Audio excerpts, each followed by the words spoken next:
The Indiana Fever just scored 100 points in 6 straight games. In a league where most teams struggle to crack 90, that number should stop you in your tracks. Here's why this matters. The WNBA plays a slower, more physical style than the NBA. Teams average somewhere around 80 points a game across a full season. Scoring 100 once is a good night, the kind of performance that gets a highlight reel and a headline. Scoring 100 6 times in a row is not supposed to happen at all. Most franchises in league history never string together a run like that across an entire season, let alone in 6 consecutive outings. But the Fever are doing it anyway, and they're doing it with 3 different players carrying the load at the same time. Take their game against Minnesota. Kelsey Mitchell dropped 37 points, hitting 6 threes on 8 attempts. That is not a hot shooting night. That is a player operating on a completely different level than everyone else on the floor. Caitlin Clark ran the offense with 19 points and 10 assists, her 8th double-double of the season. Aliyah Boston added 15 points, 7 rebounds, and 7 assists. The kind of quiet, all-around production that never trends on its own, but keeps an offense running when the shots aren't falling for everyone else. Between those 3 players alone, that's 71 points and 20 assists out of Indiana's 100. The Fever shot 57% from the field that night, and they still lost the game. That loss is actually the most interesting part of this story. Indiana put up 100 points against Minnesota and still fell short, 108-100. The Lynx simply matched them basket for basket. 2 teams trading buckets at a pace that looks more like a video game than a professional basketball league.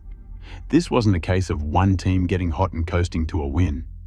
Both sides were shooting at a rate that would have blown out most opponents on a normal night, and it still came down to the final possessions.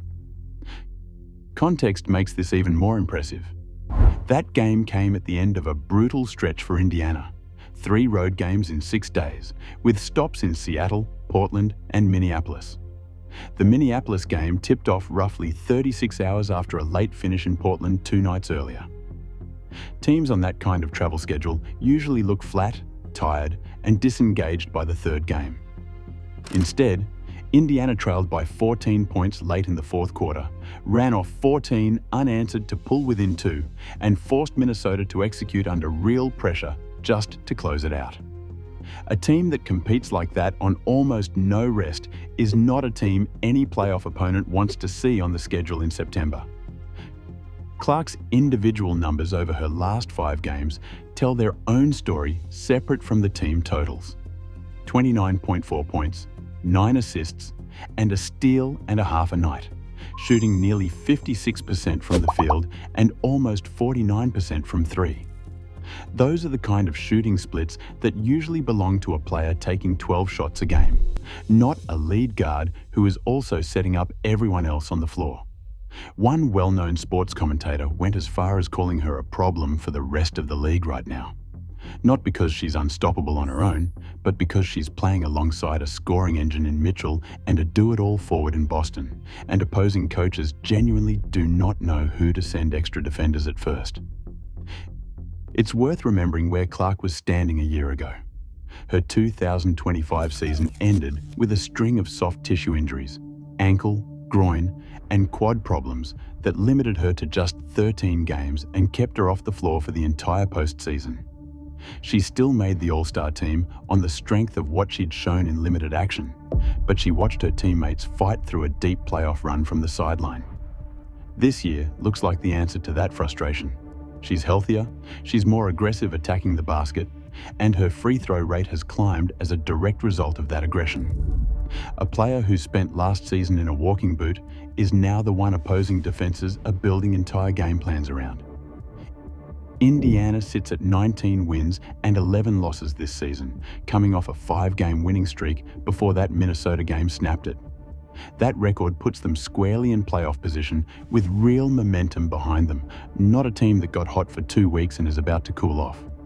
When 3 separate players can go for double-digit scoring nights in the same game, and the bench doesn't have to force anything, that kind of depth tends to hold up over a long stretch rather than disappear the moment one player has an off night. Look at what opposing defenses have actually tried so far this season. Teams have sent extra help at Clark on the pick and roll, betting that slowing down the primary ball handler would slow down everything else. That plan runs straight into a problem named Kelsey Mitchell, who simply relocates to open space and punishes any defense that pays too much attention to her point guard. Other teams have tried sitting back in a zone to protect the paint and take away easy looks at the rim. That plan runs into Boston, who has become comfortable enough facing up from the elbow and mid-range that a zone built to protect the basket ends up conceding open jumpers instead. Every adjustment opposing coaches have made this season has solved one problem and created another. And that is exactly why the scoring has stayed this consistent for 6 games running. There's also a simple explanation that doesn't get talked about enough, and it comes down to shot selection. A team can only sustain a run like this if the shots being taken are genuinely good ones. Indiana isn't hunting difficult, contested looks late in the shot clock and hoping they fall. Mitchell's threes are coming off crisp ball movement rather than isolation heroics. Clark's assist numbers show she's finding the open man rather than forcing shots into traffic. Boston's rebounding gives the offense second and third chances instead of one shot per possession. Put those pieces together and a team doesn't need a miracle performance from one player every night. They need 3 players having good, efficient games at the same time, which is a far more repeatable formula than depending on one superstar to carry the scoring load alone. Compare this to how most high-scoring stretches usually happen around the league. Typically, a single player catches fire for a week or 2, the opposing scouting reports adjust, and the numbers regress back toward normal. What makes Indiana's run different is that it isn't attached to one name. On a given night, Mitchell might be the leading scorer. On another, it's Clark controlling the pace and racking up assists while someone else finishes. On another, Boston might be the one dragging the offense forward with work in the paint that never shows up as a highlight, but shows up on the scoreboard every single time. That kind of unpredictability is exactly what makes a team difficult to game plan against heading into the postseason, when opposing coaches have days instead of hours to prepare and will throw everything they have at stopping whichever player has been hurting them most.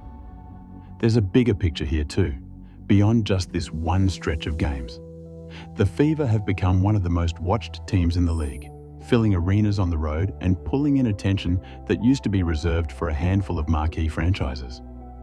When a team is drawing that kind of audience and backing it up with basketball this good, it changes how the rest of the league has to respond, both in how teams build their rosters and in how they prepare specifically for Indiana on their schedule. A 6-game stretch of 100-point performances isn't just a fun stat. It's a signal that this version of the Fever is built to keep this pace up deep into the season, not just for a couple of highlight reel weeks.